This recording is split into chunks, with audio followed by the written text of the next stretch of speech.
దేవునికి స్తోత్రము, దేవాదేవునికి వందనములు. ప్రభు అయినటువంటి యేసుక్రీస్తు నామంలో మీ అందరికీ శుభములు తెలియజేస్తున్నాను. ప్రియ సహోదరి సహోదరుడా, ఈ ఉదయకాల సమయంలో దేవుని యొక్క వాక్యం సెలవిస్తుంది, మనందరము కూడా ఓర్పు కలిగి మనం జీవించాలంట. చూడండి, ఈ లోకంలో మనం జీవిస్తున్నప్పుడు అనేకమంటి పనుల్లో కానీ విషయాల్లో కానీ మనము ఓర్పు కలిగి మనం జీవించకుండా ఉంటాము. కొన్నివాటి కొరకు మనం ఎదురు చూస్తూ ఉంటాము, కొన్ని వాటి కొరకు మనము ఎదురు చూడలేనటువంటి ఓర్పు లేనటువంటి స్థితిని మనం కలిగి జీవిస్తూ ఉంటాము. అయితే దేవుని యొక్క వాక్యం సెలవుస్తుంది, మనమంట ఓర్పు కలిగి ఉండాలి. చూడండి, ఈ లోకంలో మనము ఎక్కడికైనా వెళ్ళాలంటే, ఒక ఊరు వెళ్ళాలంటే ఆ సమయానికి గనక ఆ వాహనం రాకపోతే మనము మన యొక్క ఓర్పును, సహనాన్ని కోల్పోతూ ఉంటాం. క్రైస్తవుడు అనగానే ఓర్పు ఉండాలి, సహనం ఉండాలి, ఓపిక ఉండాలి. ప్రభువులో మనం ముందుకు కొనసాగాలంటే, ప్రభువుని మనం చూడాలంటే, ప్రభువుతో పాటు కూడా మనం ఆ పరలోక భాగ్యాన్ని మనం దక్కించుకోవాలంటే ఓర్పు ఉండాలి, ఓపిక ఉండాలి, సహనం ఉండాలని దేవుని యొక్క వాక్యం సెలవుస్తుంది. ఒక్కసారి మనలో మనం పరీక్షించుకుందాం.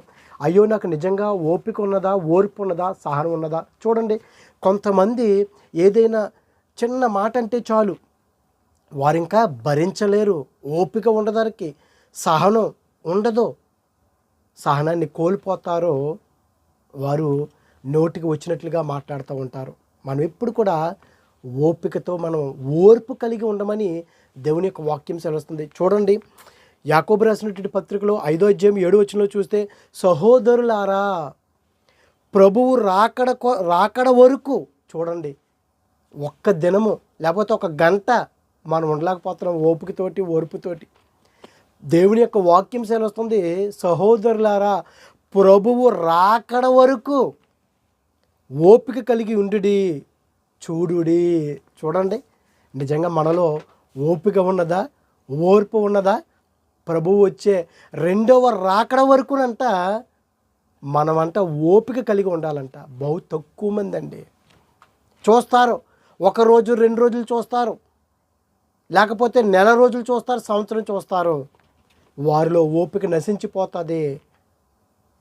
కానీ దేవుని యొక్క వాక్యం సెలవుస్తుంది, ఇదిగో ప్రభువు రాకడ వరకు మనమంట ఓపిక కలిగి ఉండి చూడాలంట. మనం ఆ విధంగా ఉండినట్లయితే నిజంగా ఆ పరలోక భాగ్యాన్ని మనం దక్కించుకుంటాం.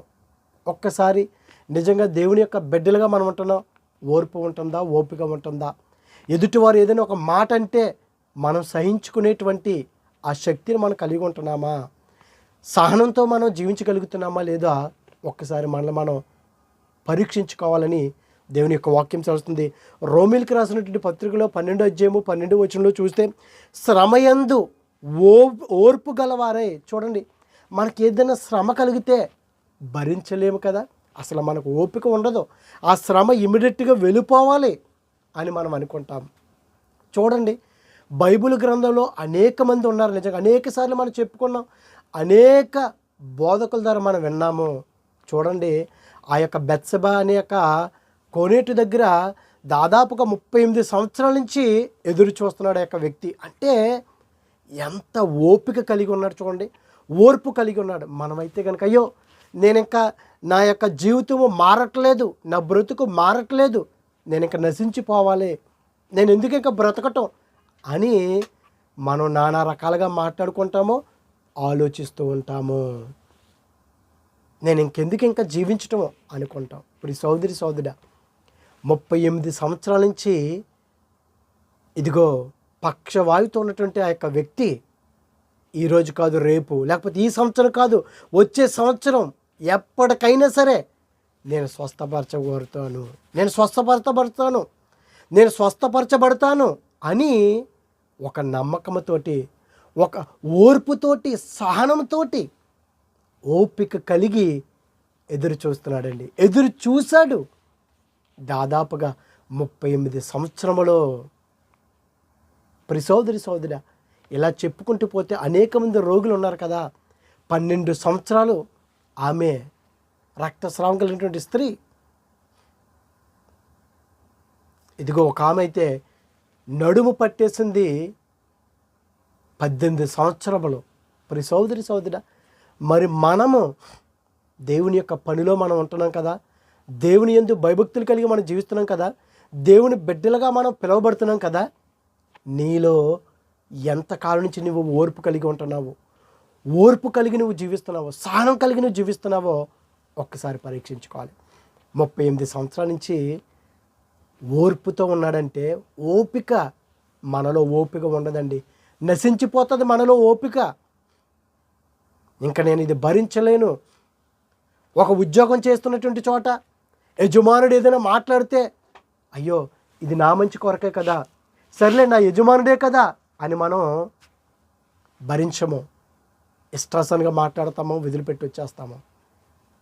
ఇదిగో దేవుని యొక్క వాక్యం సెలవుస్తుంది, శ్రమయందు నీకేదైనా శ్రమ జరిగిందా, శ్రమ కలుగుతుందా, ఓర్పు గలవారై, ఇదిగో ఆ ఓర్పులనంట ప్రార్థన యందు పట్టుదల కలిగి మనం ఉండాలి. మనం ప్రార్థన యందు పట్టుదల కలిగి ఉన్నట్లయితే ఆ ఓపిక, ఓర్పు దేవుడిస్తాడు. మనమైతే ఒక్క క్షణం ఉండదు మనకు ఓర్పు, ఓపిక, సహనము. నువ్వు నిజంగా పట్టుదలతో గనక ప్రార్థన చేస్తే ప్రతి క్షణము, ప్రభువా నాకు ఓపిక దయచేయండి అయ్యా, ఇదిగో ఈ శ్రమను నేను భరించడానికి, సహించటానికి నాకు ఓపికని దయచేయండి ప్రభువా. యోబు గారు నిజంగా ఆయనలో ఓర్పు ఉన్నది. ఎన్ని శ్రమలు వచ్చినా సరే దేవుని నిందించలేదు, దేవునికి విరోధంగా ఒక్క మాట కూడా మాట్లాడలేదు. అంటే ఆయన ఓర్పు కలిగి ఇదిగో పట్టుదలతోటి ప్రార్థన చేసుకున్నాడు ఆయన, అందుకే రెండెంతలుగా ఆస్వాదించబడ్డాడు. ప్రియ సోదరుడా, నిజంగా నువ్వు దేవుని యందు ఆస్వాదించబడాలంటే, దేవునిలో నువ్వు జీవించాలంటే నీకు ఓపిక ఉండాలి, ఓర్పు ఉండాలి. చూడండి దేవుని యొక్క వాక్యం ఎంత విలువైనదంటే, కొరింథీయులకు రాసినటువంటి పత్రికలో, మొదటి పత్రికలో 13వ అధ్యాయము 4వ వచనంలో చూస్తే, ప్రేమ దీర్ఘకాలము సహించెను. ఒక వ్యక్తి ఏదైనా అంటే సంఘములో కావచ్చు, కుటుంబంలో కావచ్చు, అస్సలే మనం భరించలేము కదా. ఈమె నన్ను అంటవేంటి, తిన నన్ను అంటవేంటి. ఒకవేళ భార్య భర్త మీద, భర్త భార్య మీద, లేకపోతే తల్లిదండ్రులు బిడ్డల మీద ఏదైనా ఒక మాట అంటే అస్సలు సహించేటువంటి స్థితిలో ఉన్నారు ప్రస్తుత కాలంలో. ఇదిగో ప్రేమ దీర్ఘకాలము సహించును. నీకు నిజంగా దేవుని యొక్క ప్రేమ ఉంటే నువ్వు సహిస్తావు, నీకు ఓపిక ఉంటుంది, నీకు ఓర్పు ఉంటుంది.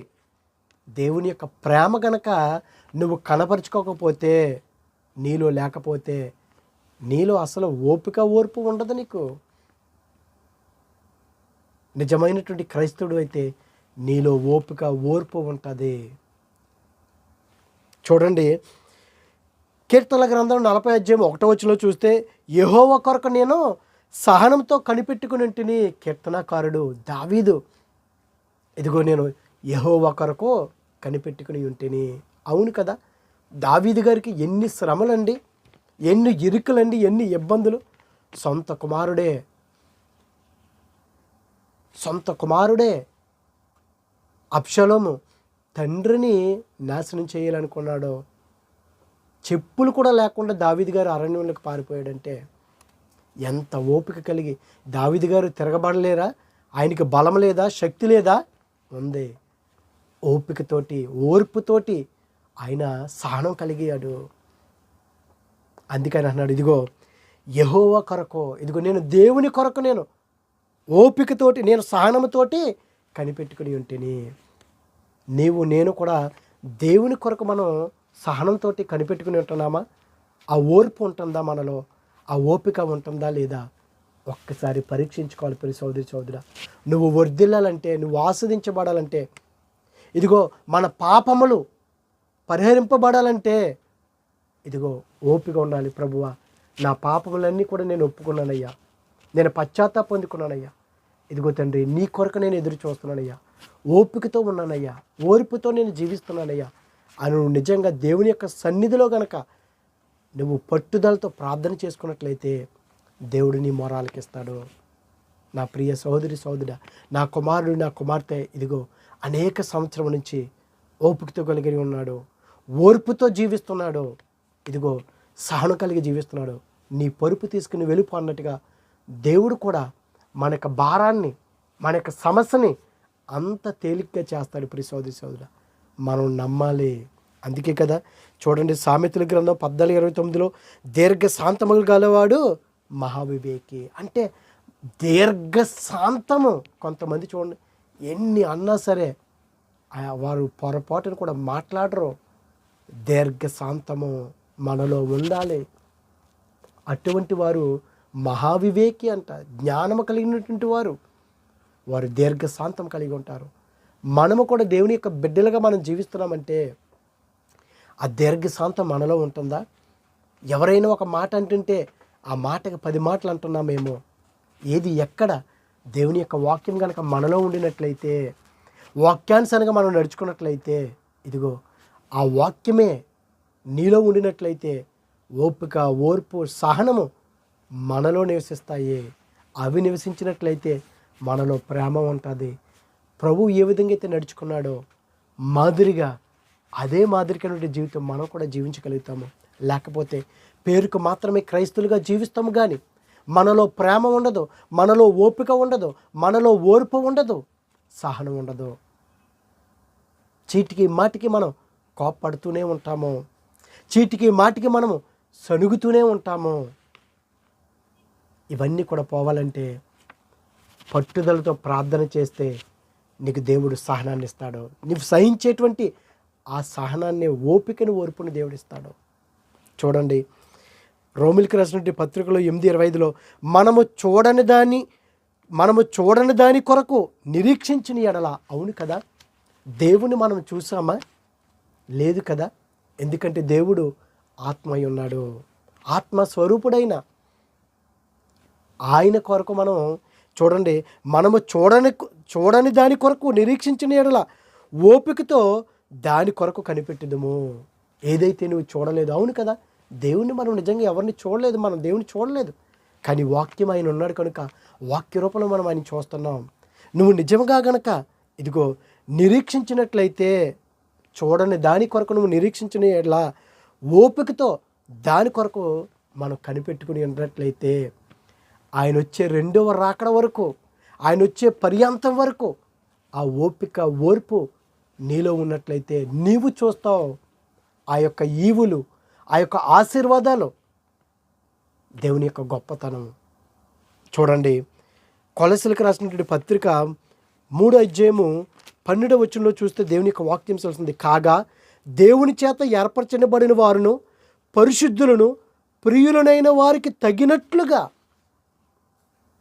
ప్రియమైనటువంటి వారికి మనం తగినట్లుగా మీరు జాలిగల మనసును, దయాళత్వమును, వినయమును, సాత్వికమును, దీర్ఘశాంతమును ధరించుకోండి. ఇవండి క్రైస్తవులు ధరించుకోవాల్సినవి. మెడలో బంగారము ధరించుకోవాలి, ప్రశస్తమైనటువంటి వస్త్రాలు ధరించుకోవాలి, ఏవో అనుకుంటాం కాదు. కానీ దేవుని యొక్క వాక్యం చెప్తుంది, జాలిగల మనసును మనం ధరించుకోవాలంట, సాత్వికాన్ని మనం ధరించుకోవాలి, వినయాన్ని మనం ధరించుకోవాలి. ఇదిగో దీర్ఘశాంతమును కనుక మనం ధరించుకున్నట్లయితే, ప్రియ సోదరి సోదరుడా, ఆయన వచ్చేంత వరకు కూడా నువ్వేవైతే ధరించుకున్నావో వాటిని ఆ విధంగానే నువ్వు కాపాడుకున్నట్లయితే, ఇదిగో నీ కొరకు నీతి కిరీటం ఉంచబడినది. దాన్ని ఎవ్వడు కూడా అపహరించకుండా, మధ్యలో సాతానుగాడు నిన్ను శోధించినా సరే దాన్ని నువ్వు జాగ్రత్తగా పట్టుకున్నట్లయితే ఆ యొక్క నిత్య రాజ్యాన్ని, పరలోక భాగ్యాన్ని మనం దక్కించుకుంటాం. చూడని దాని కొరకు గనక మనం కనిపెట్టుకున్నట్లయితే, నిరీక్షించినట్లయితే, ఓపికతోటి, ఓర్పుతోటి, ఈ ఉదయకాల దేవుని యొక్క వాక్యం సెలవుస్తుంది. నువ్వేదైతే పొందుకోవాలనుకుంటున్నావో, నువ్వేదైతే గనక దేవుని యందు భయభక్తులు కలిగి నువ్వు జీవించినట్లయితే, ఇదిగో అక్కడ మనం స్థానాన్ని సంపాదించుకున్నట్లయితే, స్థలాన్ని సంపాదించుకున్నట్లయితే, ఈ భూలోకంలో ఏది కూడా మనకు శాశ్వతం కాదు. ఇక్కడ నీకు భూమి ఉన్నదా, బంగారం ఉన్నదా, ఏమున్నా సరే ఇది శాశ్వతం కాదు. అక్కడ గనక నివాస స్థలాన్ని గనక మనం ఏర్పాటు చేసుకున్నట్లయితే, ఆ భాగ్యాన్ని దక్కించుకున్నట్లయితే, అది నువ్వు దక్కించుకోవాలంటే ఇదిగో నీలో ఓపిక ఉండాలి, ఓర్పు ఉండాలి, సహనం ఉండాలి.